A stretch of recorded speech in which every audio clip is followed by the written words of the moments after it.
नमस्ते मित्रों, हमारे YouTube चैनल एस्ट्रोपर्थ में आपका हार्दिक स्वागत है।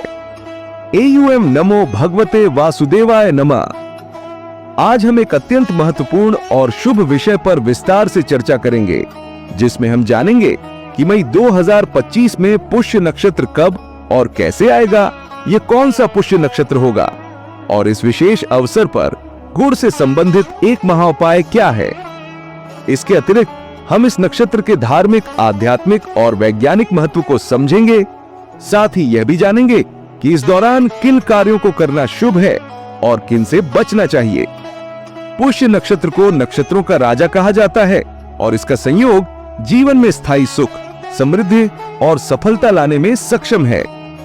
तो इस जानकारीपूर्ण और प्रेरणादायक यात्रा को शुरू करते हैं और इस वीडियो के साथ अंत तक बने रहें। वैदिक ज्योतिष और शास्त्रों के अनुसार पुष्य नक्षत्र 27 नक्षत्रों में 8वां नक्षत्र है, जिसके स्वामी शनिदेव और अधिष्ठाता देवगुरु बृहस्पति हैं। इसे अत्यंत शुभ और प्रभावशाली माना गया है और इसे नक्षत्रों का राजा कहकर सम्मानित किया जाता है।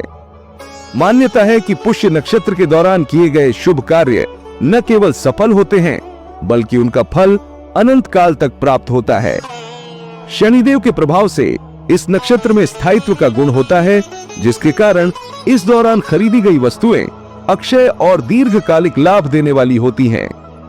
पंचांग के अनुसार प्रत्येक माह में पुष्य नक्षत्र का संयोग एक या अधिकतम 2 बार बनता है, जो इतना चमत्कारिक और शक्तिशाली होता है कि इसका लाभ उठाकर आप अपने जीवन में सकारात्मक बदलाव ला सकते हैं। यदि आप किसी विशेष कार्य की शुरुआत, खरीदारी या महत्वपूर्ण निर्णय लेना चाहते हैं, तो पुष्य नक्षत्र का यह शुभ योग आपके लिए आदर्श समय है। मई 2025 में यह संयोग 3 और 4 मई को बनेगा, जिसमें 3 मई को शनि पुष्य योग और 4 मई को रवि पुष्य योग का दुर्लभ संयोग देखने को मिलेगा। रवि पुष्य योग विशेष रूप से धन, समृद्धि और सफलता के लिए प्रसिद्ध है। इस योग में गाय को गुड़ के साथ घी लगी रोटी खिलाना, मंदिर में दीपक जलाना, मां लक्ष्मी को लाल पुष्प अर्पित करना और सूर्य देव की पूजा करना अत्यंत शुभ माना जाता है। इसके अलावा घर के मुख्य द्वार पर कुमकुम और हल्दी से स्वास्तिक बनाना सकारात्मक ऊर्जा और समृद्धि को आकर्षित करता है।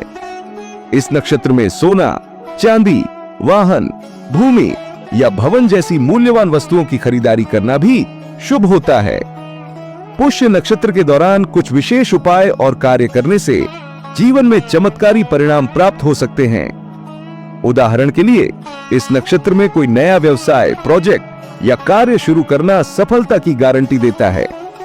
मां लक्ष्मी का व्रत और पूजन करने से धन लाभ और कार्यों में प्रगति होती है। घर में पारा से निर्मित मां लक्ष्मी की मूर्ति स्थापित करना समृद्धिदायक माना जाता है, क्योंकि मान्यता है कि इससे धन की कमी कभी नहीं होती। दान पुण्य, विशेष रूप से गरीबों और जरूरतमंदों की मदद करना इस नक्षत्र में पुण्य फल प्रदान करता है। हालांकि कुछ कार्यों से बचना भी आवश्यक है। पुष्य नक्षत्र में सोना खरीदना शुभ है, लेकिन इसे धारण करना वर्जित है। इसी तरह विवाह करना भी इस नक्षत्र में उचित नहीं माना जाता, क्योंकि इसे ब्रह्मा जी का श्राप प्राप्त है। चूंकि इस नक्षत्र के स्वामी शनिदेव हैं, इसलिए झूठ बोलना, किसी का अपमान करना या अनैतिक कार्य करना अशुभ हो सकता है। इस दौरान नकारात्मक विचारों से दूर रहकर सकारात्मकता और श्रद्धा के साथ कार्य करना चाहिए। पुष्य नक्षत्र का महत्व केवल धार्मिक और ज्योतिषीय दृष्टिकोण से ही नहीं, बल्कि आध्यात्मिक और वैज्ञानिक दृष्टिकोण से भी है। इस नक्षत्र के दौरान ग्रहों की स्थिति ऐसी होती है कि सकारात्मक ऊर्जा का प्रवाह बढ़ता है, जो इसे शुभ कार्यों, आत्मचिंतन, ध्यान और आध्यात्मिक साधना के लिए आदर्श बनाता है। शनिदेव और बृहस्पति के संयुक्त प्रभाव के कारण इस नक्षत्र में किए गए कार्यों में दीर्घकालिक स्थिरता और समृद्धि की संभावना बढ़ जाती है। मित्रों, मई 2025 में 3 और 4 मई को बनने वाला यह संयोग आपके लिए विशेष रूप से लाभकारी हो सकता है। चाहे आप कोई नया कार्य शुरू करना चाहते हो, संपत्ति खरीदना चाहते हो या धन समृद्धि की कामना करते हो, इस नक्षत्र का लाभ अवश्य उठाएं। हमें कमेंट में जरूर बताइए कि आपको यह जानकारी कैसी लगी। अगर आपको यह वीडियो पसंद आया हो तो इसे लाइक और शेयर करना न भूलें। हमारे चैनल को सब्सक्राइब करें और बेल आइकन दबाएं ताकि आपको हमारी नई वीडियो की जानकारी सबसे पहले मिल सके। जय श्री हरि, आपका दिन मंगलमय हो।